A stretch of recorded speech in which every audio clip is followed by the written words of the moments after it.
Good morning શ્વેત. શ્વેત ઉઠી ગયો છે, રુદ્રજી સૂતો છે અને એના પપ્પા ગાય દોઈને આવ્યા છે. હવે રુદ્ર ઉઠી જ જશે.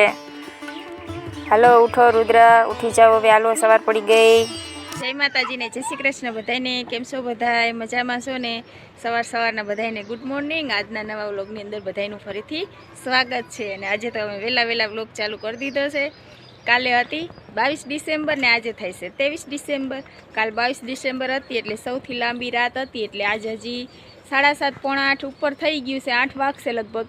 પણ હજી કંઈ એટલું બધું અંજવાળું થયું નથી અને સૂર્યનારાયણ પણ ઉગ્યા નથી. તમે જુઓ આકાશમાં ક્યાંય સૂર્યનારાયણ હજી દેખાતા નથી. આછો ગુલાબી પ્રકાશ દેખાય છે અને એવી જ ગુલાબી ઠંડી એ છે. એટલે આપણે તો સ્વેટર ને સ્કાર્ફ ને એવું બધું પહેરી જ લીધું છે.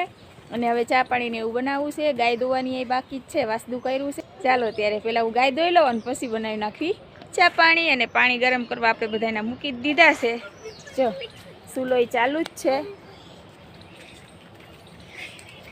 એટલે પાણી બધાના ગરમ થતા જાય અમે બધા નાતા જશે. અને રુદ્રને શ્વેતને સ્કૂલે આજ કાર્યક્રમ છે, એટલે શ્વેતને આપણે નિશાળે જવાનું છે. એટલે એ તૈયાર થઈ જાય એટલે આપણે એને લઈને નિશાળે જવી કાર્યક્રમમાં.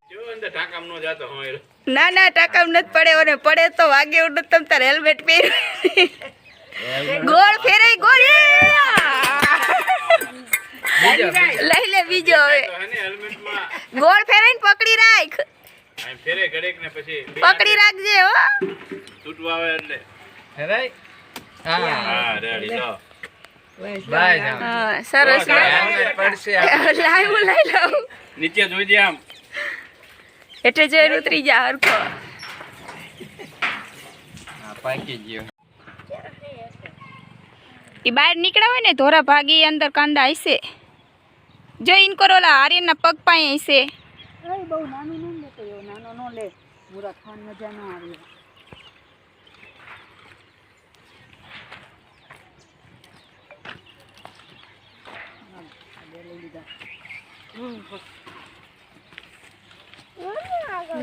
એલા તું પારા ઉપર એમને ન પકડ ને કપડશે. ઓલા પારામાં છે હવે તો.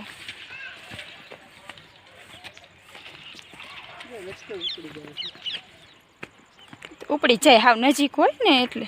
બસ લો બસ હાલો એટલા. જો ઓલા હારો ઉપાડ્યો, જો આર્યને. આ પાણીના ઓલે હારા છે. જો એ પાયવા નથી ને હમણે, પાયેલું હોય ને તો હટ ઉપડે.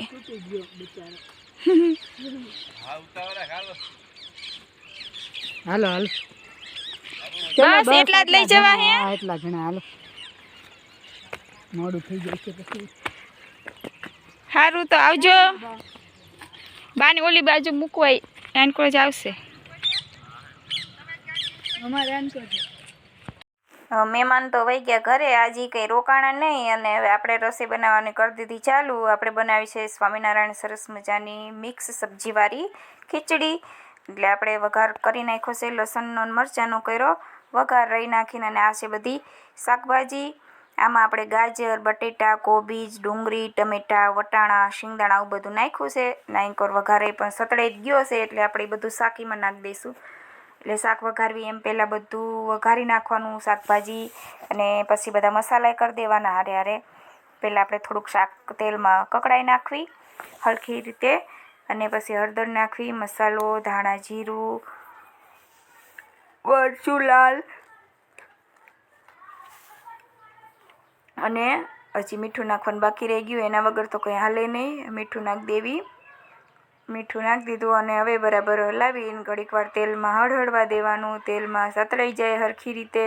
પછી આપણે એમાં ખીચડી ધોઈને રાખેલી છે મેં, એમાં મગ દાળ ને તુવેર દાળ અને ચોખા છે એ આપણે નાખીને બરાબર સરસ હલાવી નાખવાનું. અને એ ઘડીક વાર રહેવા દેવાનું. અને પછી આપણે પાણી નાખવાનું. પાણી આપણે ઝાઝું નાખવાનું, કારણ કે તપેલામાં ખીચડી ચડવા માટે મૂકી છે, એટલે પાણી ઝાઝું જોશે. હવે છીબું ઢાંકીને આપણે બરાબર ઢાંકી દેવી. આ ખીચડી બનીને થઈ ગઈ છે તૈયાર, સરસ મજાની મસ્ત એવી. હવે લીલા ધાણા નાખી દઈશું અને સેજ ગરમ મસાલો નાખી દઈશું, એટલે ખાવા માટે ખીચડી રેડી છે.